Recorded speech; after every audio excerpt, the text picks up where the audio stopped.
Welcome to Growth Masters interview show. And today, again, we are back with Shagun regarding teenagers. Like last time, also, we discussed how teenagers required to read Bhagavad Gita and some more questions. Like this teenager thing is very long.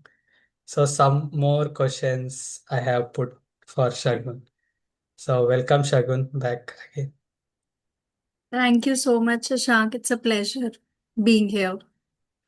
So why do you think right now teenagers not coming out like for any physical activity? Is it because of their maybe mobile usage or because of their surrounding? What can it be?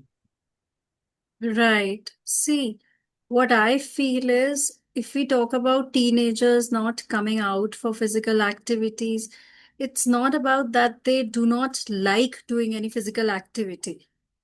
So, first, we need to remember that it's the environment that we create for them, how they are going to continue with that physical activity.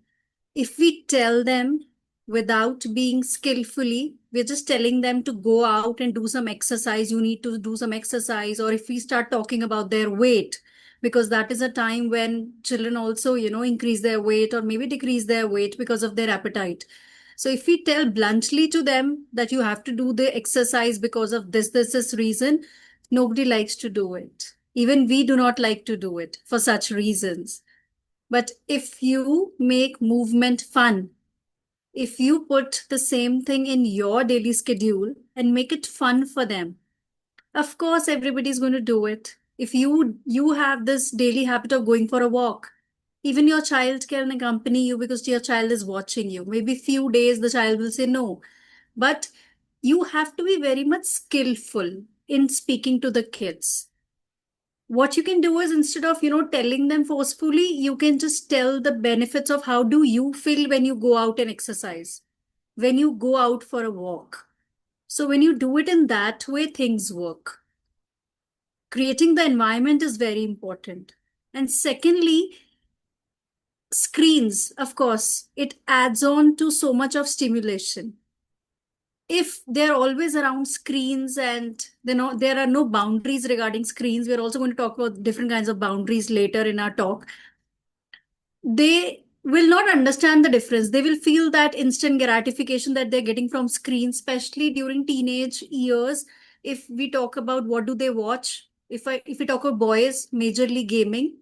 Gaming is something that they like. So when they play level by level and they win that level, they feel very good. That gives them that boost of playing it moreover again and again, again and again.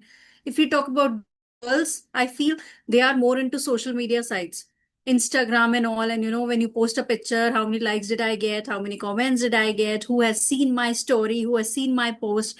It's more of that. So building exercise routine is very important for them to come out of all this.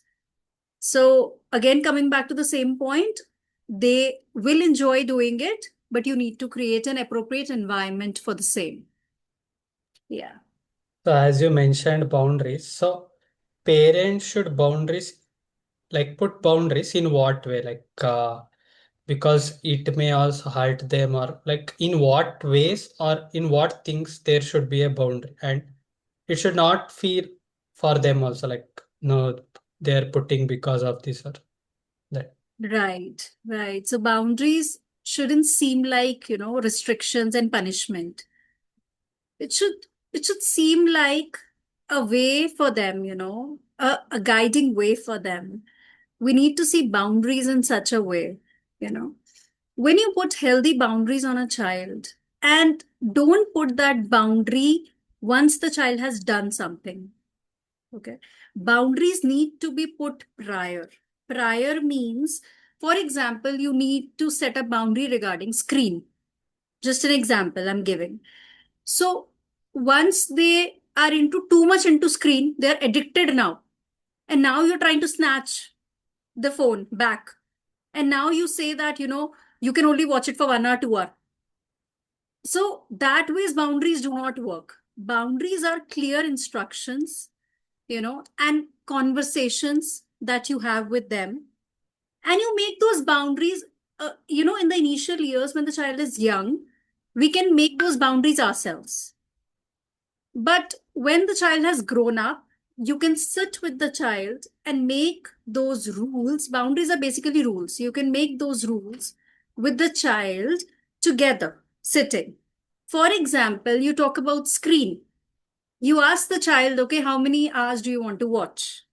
Now the child is saying, I want to watch 5 hours, 6 hours. Okay. So try to come to a way where you are negotiating with the child.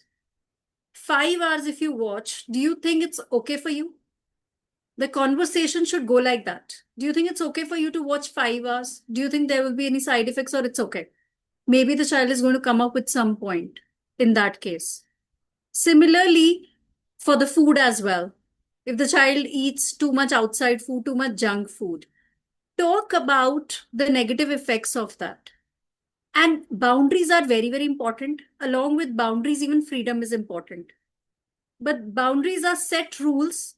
Some things are negotiable, some things are non-negotiable. Non-negotiable, I'm going to put few things in non-negotiable. First thing is screen. Once you have decided it's for 1 hour, it is for 1 hour. And the entire family has to stay with the same thing.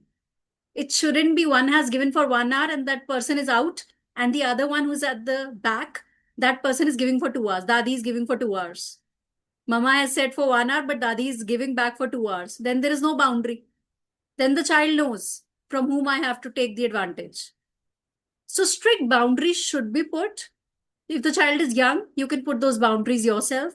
Like I have put some boundaries for my child. Sleeping time is fixed. We're going to make it fixed. Food. These are the things that we're going to do fixed in food.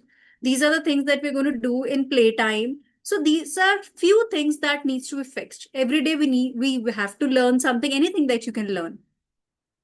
But when the child has grown up, a teenager, you sit with the child and make those boundaries because now it's very late. You sit and have a boundary in the form of conversations first. Very, very important. Yes. So as you told about these screens and everything, so one person told me, like in my office or something, like what he used to do, he used to not give any suggestion to his kids.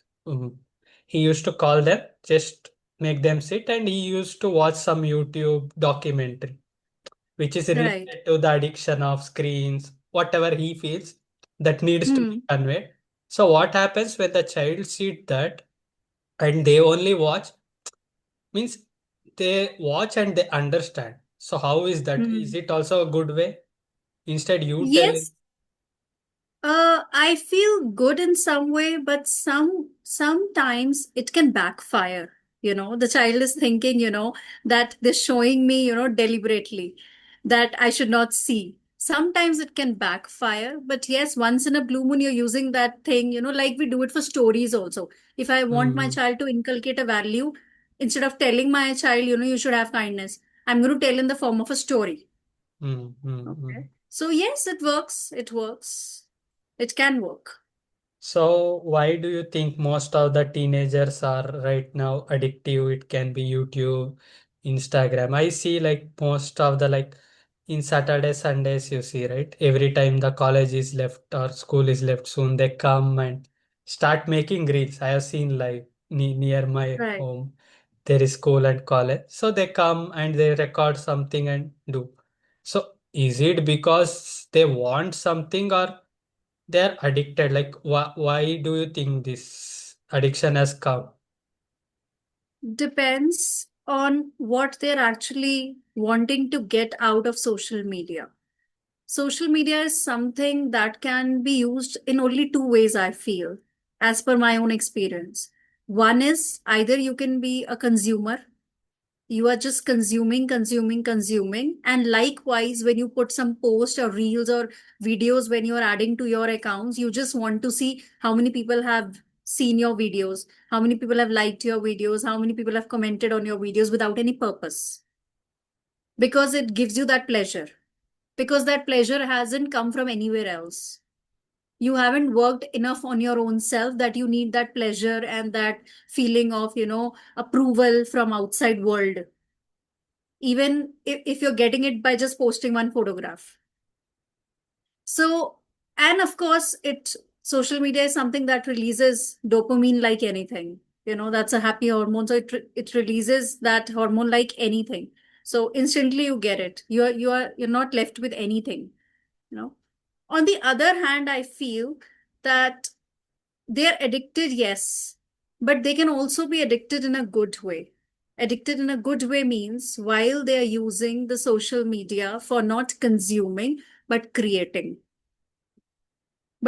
something. If they're using social media for creating something, then in that case, it's good.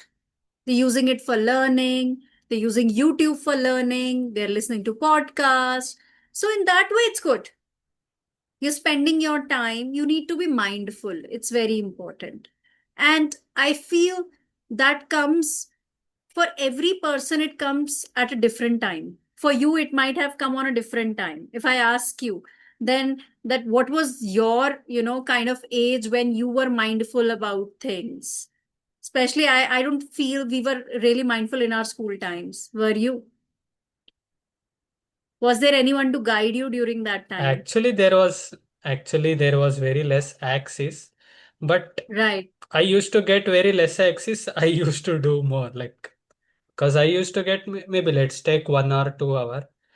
right. I have to use that maximum. So I used to like go all in, like whenever it, Yes, it can be yes. like cyber also, right? We pay for some time. Like in that time, I have to utilize all the things, whatever my project, everything. But Right, right. right now, it has become very easy access. Like more Correct, internet is there, more mobile is there. So correct.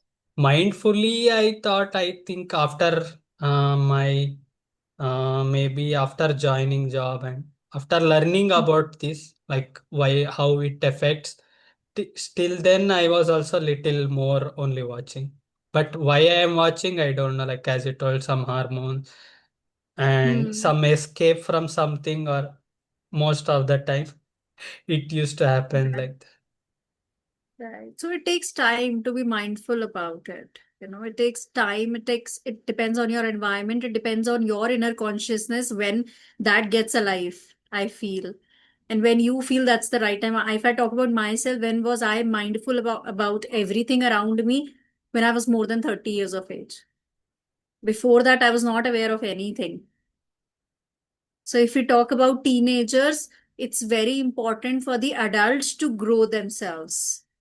You can't expect a teen to be mindful and all of that because their hormones are hijacked when they are during their, teenage years. So the adults, the parents with whom these teenagers live, they need to be really mindful regarding social media and everything. Right. Right. As you told, no one was guide to us first thing. And we don't know what are its effect. At least when you know the effect, maybe you may not reduce, but you know about it. At least you know. Sometime in Right. your subconscious mind, sometimes it comes up, and maybe like as you told, guidance is very important. Like we understood why, because we had some mentor in starting. They used to tell Right. like these hormones are coming, and maybe sometimes we also explored more. Then Right. also we Right. understood, okay, this is wrong. We have to watch, but there should be some limit. And our time is going, because Hmm. it not going to come back. This 30 minutes we record, after this 30 minutes will never come back again. Absolutely right. So as you told, like most I have seen, not only teens, I can say this is a common topic, like packaged food. Like nowadays, everyone eat. It's not like a kid or uncle, auntie. Everyone Yeah. eats because it Huh. is in very less price, first thing, and it is also having some chemicals. To be Right. truthful, it is also Hmm. having some chemicals, and as I told, it's less price, so people don't want to spend. That's left to them. I will not tell. Like, Yeah. what do you think? It is because of advertising, or seeing others, like that also Yeah. influence, right? Like in kids, we saw someone eating. I asked my parent. Like we Hmm. had that Right. many things when we are Hmm. teen or kids. So, what do you Right. think? Where they can improve and how why it is happening? If I talk about, packaged food right now, easily available, easily accessible. Earlier it was not too much, but now as per the demand, supply has also increased like anything. You can just order quickly from Swiggy, Blinkit, and Zomato. They're just 2 minutes away from us. In that case, they are doing their job wonderfully in delivering the things very fast. But as a consumer, I feel it's our utmost responsibility. Earlier, I was not also not like that. I was not like that. If you talk about my childhood, my school years, having a packet of chips was okay, biscuits okay, picnic if we are going, we're going to buy all the junk and then we'll go it. Awareness was also not there that, this can be replaced with this can be replaced with this. But the more these junk foods are available, the more awareness is also available. One market I feel is playing with this junk, and the one market, a big wide market these days, it's playing for for your health. So many health coaches are there now. If you talk about the market supplying different kinds of food, there are endless brands that are giving you food that is good for your health. It's a packet food, but it's good for your health. But ultimately it all starts from awareness, that what do you want to choose. One thing you just have to, I feel you just have to, be conscious in this thing, that where do you want to spend your money that you keep earning. Do you want to spend that money for hospital bills? You want to have that consciousness, very very important, because whatever garbage you're putting inside, it has to come out. Someday it has to come out. So I feel when you imagine yourself on that hospital bed now, how much I'm eating, I'm going to get that disease, eating everything, then you get that realization. Or maybe if you see somebody near to you, because if I talk about my daughter, I'm just going to give my example, to about her. I keep educating is very very important. I keep educating her regarding, instead of telling her this thing, what do we do as parents? We tell our kids, don't eat chocolates, not good for health. Don't eat chocolates, not good for health. Don't eat chips. No, it's not good for health. Not good for health, what? Can you elaborate it more? Can you educate them regarding the ingredients that that packet has? So now what I've done is, you can only do it once you're educated yourself. So, for example, I'll just start with one ingredient, palm oil. In many of the packaged food, you have this ingredient, palm oil. Right. If you start reading about palm oil, I told my daughter, you're having this packet of chips. Okay, did you read the ingredients? Did you see what it is having? It is having this palm oil. So, what does palm oil do? Do you know palm oil? Okay, it's a calorie dense vegetable oil, which actually increases your cholesterol. Now cholesterol you'll not understand, but it's going to make you fat also, it's going to make you obese also, unhealthy from inside, you will not get energy. So now she has this habit of seeing the packets, whichever packet she is having. For example, I just ordered some chilas for her, ready-made chilas, and you can just cook them up, from a brand which is like, very natural, not something, they're not using any preservatives and all. So now she just turned it and she, okay, there is no palm oil in this. So you need to educate them. It's very, when you educate them, they become conscious. That's the first step, I feel. But for that, you also need to take that initiative of educating your own self. I was not aware of all of this when I was in school. Now I feel, my child eating randomly anything, chocolate chips, this. How can I stop her from all of this? Can I tell her some negative effects about that? So I started educating her. And now she doesn't want to have it on her own. And again, you have to set an example. Don't bring the things to your home. Be mindful yourself. Now, if I'm having 5 packet chips at my home, my child is definitely going to grab it. But if there is no chips at home, she's not going to have it. Simple. So these 2, 3 things we can keep in mind. Don't get the things at home. Educate your children, whether your child is a teenager, whether your child is a young child, educate them. And first step, you need to take it yourself. Very, very important. So as you told, mindful is good. Like you're not telling fully avoid. Sometimes it is good. Like Sometimes you can eat, not like every day, it's Right. like a breakfast, lunch, dinner. Right. Sometimes you Right. can eat, like we don't Mhm. want you to stop, but be mindful. Maybe you ate some like 2 weeks once or something like that is Right. okay. Right. Okay for your Right. body and you. Mhm. Mm. So next question is like uh, after some age, why teenagers don't connect to their parents? Or do you think is it true or why do you think if it is true or not? Can be true, yes. They're not feeling connected. Because why they're not feeling connected? Because every conversation is most of the time becoming a comparison, between see how your, cousins are doing, how you are doing, she's doing that, she's doing this. Every comparison becomes, every conversation becomes a comparison. Every conversation becomes a lecture. This is the time that you're getting up, see yourself. You're getting up at 12, you're getting up at 1. What is this? This is not a way, of living. You're always on your phone. So of course they're going to feel that disconnection, And that time when disconnection is happening, the mind has also been shut down. That time if you feel that we are going to give advice and it will work, it will not work because the mind has gone to some freeze zone now. You want to give guidance, keep that guidance when the child is calm. Make that connection. I feel every relationship, sometimes we feel that it's a child and I love my child. It's a tagline, What how there is no need of telling that child again and again, I love you, I love you, I love my child. It's pretty obvious. So it's not obvious.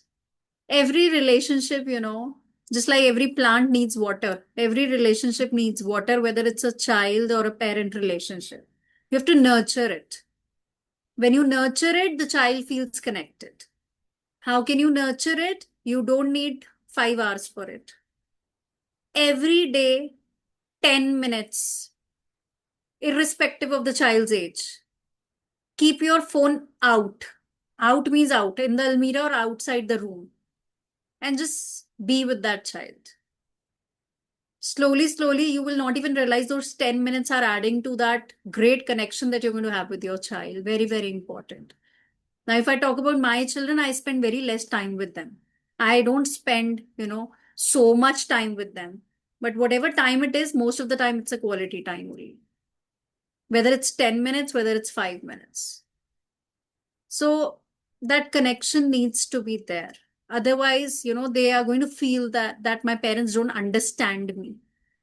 They will feel misunderstood. When they feel misunderstood, there is no connection. When they feel understood, there is a lot of connection. As So you it's very told, important.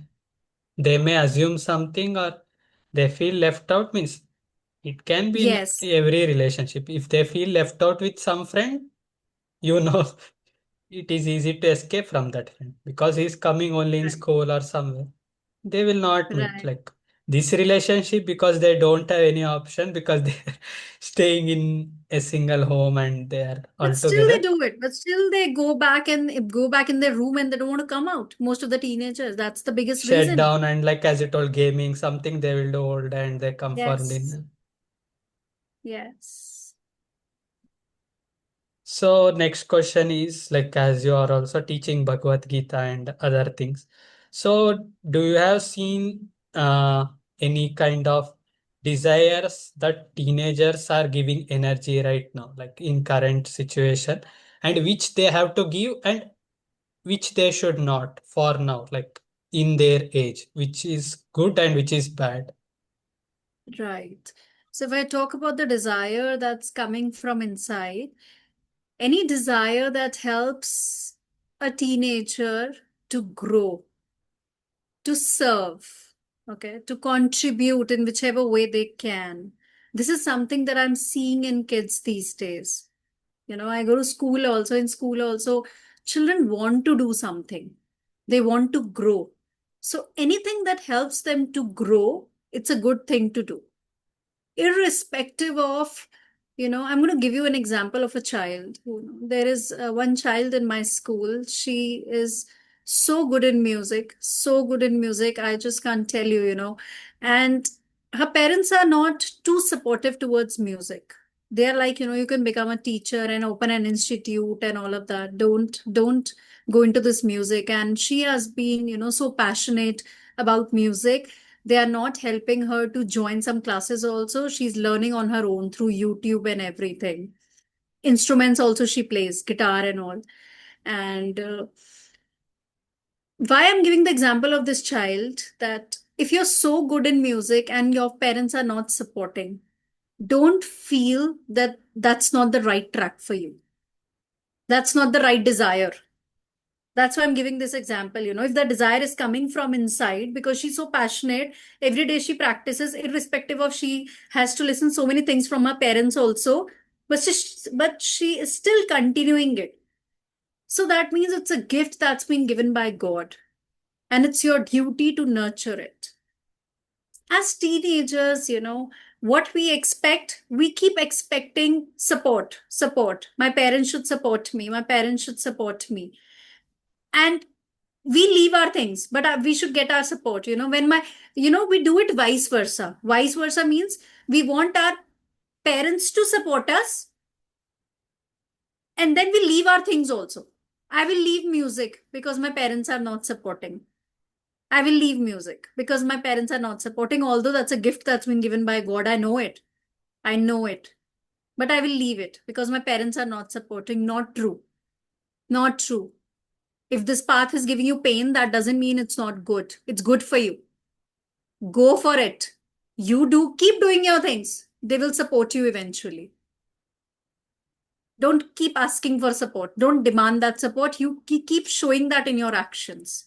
So every desire that leads to your growth, if that child's desire is to do music, that child should do music, because it's ultimately giving you that growth, that happiness, that fulfillment. What we say, we are all craving for fulfillment, right? That is why we keep changing our careers. Initially, our parents will tell us, do this, do that. We will do, engineering, we will do MBBS, and then we'll come back and follow music because that was not giving us fulfillment. And then you're wasting your years ultimately, right? So instead of doing that, keep following your own path, your own uniqueness. The example that I gave you of that music child, same example I have for a child who's so good in art. Parents not supporting again. We don't want you to take arts. Who takes arts? Who take it as a career? You take science. But I kept talking to her. I kept motivating her, follow your path, because after few years, you will come back after doing everything, you will feel, I asked her, this is one of the questions that can be asked to a teenager as well. How do you, identify that you're truly passionate with something? You can know this if you can do the same thing 24 hours without getting tired. If I talk about parenting, midnight also, if I get up, I can talk about parenting. That means I really love it. Talking about kids, talking about parents, how can I uplift them? Similarly, I asked that child, if I ask you 24 hours, what can you do? I can do art, ma'am. I will never get tired. So what does that mean? What does that mean? It's a gift that's been given by God. Nourish it, take action and follow those desires. On the other hand, I'll just finish up this, on the other hand, do not follow those desires that are coming after seeing somebody else, after seeing someone else's success, because that's not your definition of success. This success is, it's different for everybody. It's not one liner thing. Everybody copy paste. No, it's different for everybody. It keeps on changing as per your age also. So don't follow that desires, what is not coming from your heart, what is not authentic. Follow your own values. Yeah. So as you told, it's true because it is unconventional. So people will not support you. That's normal. You have to take it as normal only. Right. Non-conventional side, it's little tough. As you told, success for it keeps changing. There is no like final for you have been successful. So in last, I want to ask like how to be balanced as a teenager and why they need a teacher or guide like you as a teenager because they need to be accountable because you are also supporting many ways like as you given examples. So because that is unconventional, like we have seen like many examples in past, like they left their home. I'm not telling to do to everyone, just telling as an example. But Right. that madness is actually required, I feel, because if their parents also telling many things, but still she is doing, you can see her mental energy. That is first thing. That is mindset.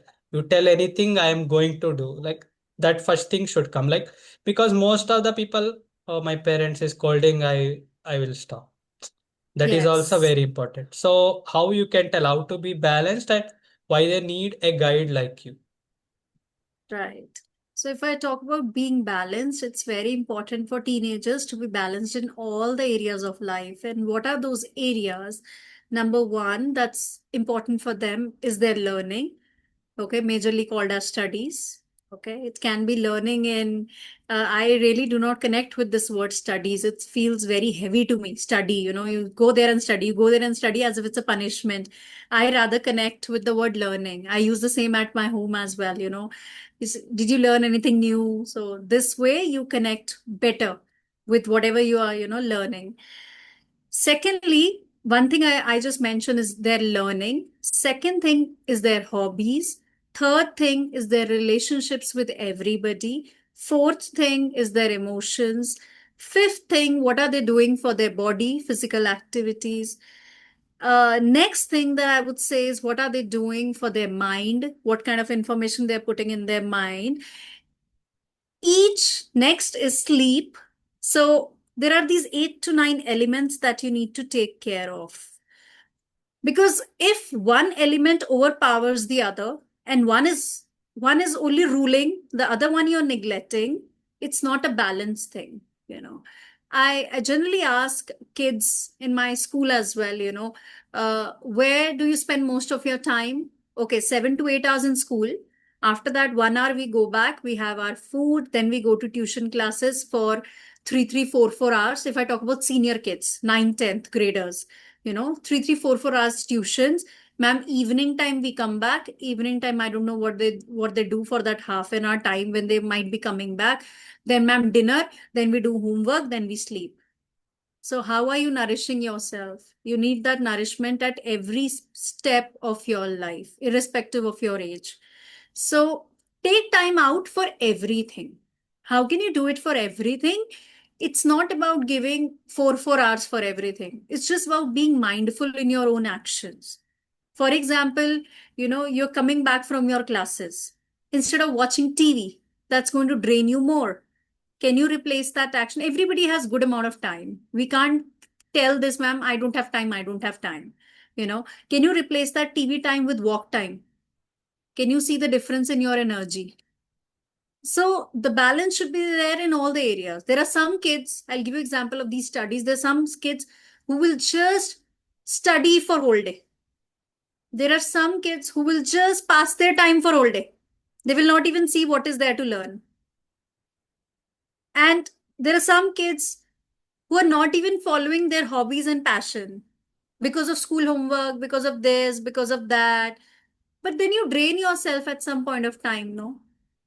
You get irritated from what you're doing also. So I always tell parents, always remember this, whatever your kid is passionate about, irrespective of their class, please help them follow that activity. If your child is good in basketball, let her play basketball and then she can manage all the areas.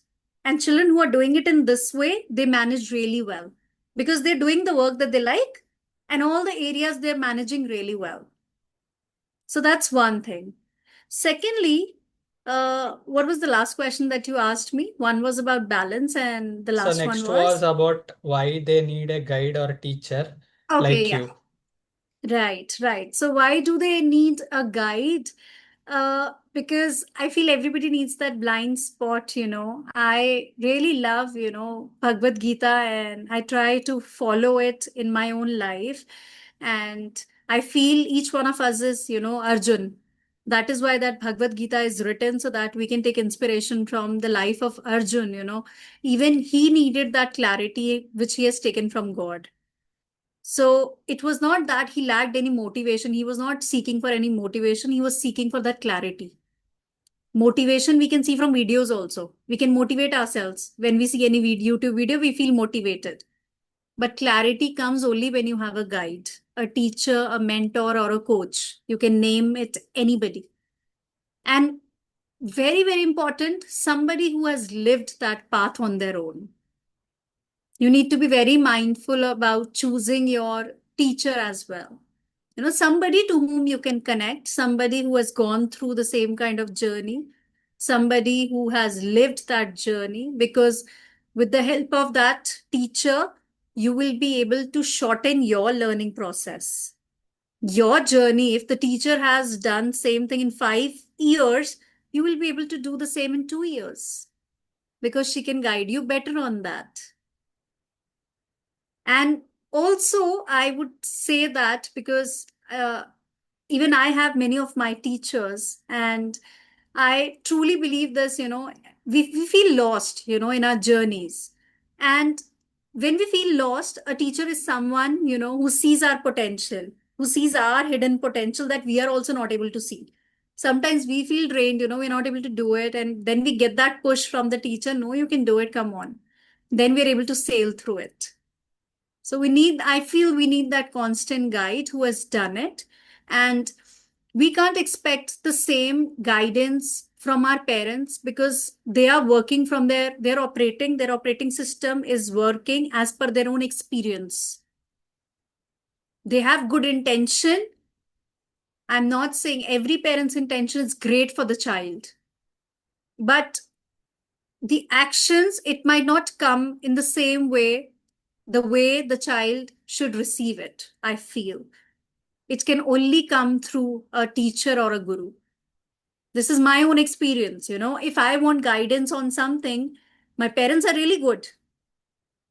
They are really good people. But can I take guidance from them for everything? I can't take it, no, because they've not lived that journey. So it's not about right, wrong. It's about taking inspiration from someone and taking guidance from someone who's already done it. This is what I feel. Okay, thank you, Shagun, for sharing many things. I hope teenagers will get more guidance from this. And if you want like any more content on any help, you can contact Shagun. I'll put our Instagram link in the description or in the comments. So thank you for joining, Shagun, and giving Thank you your so time. much. Thank you. Thank you.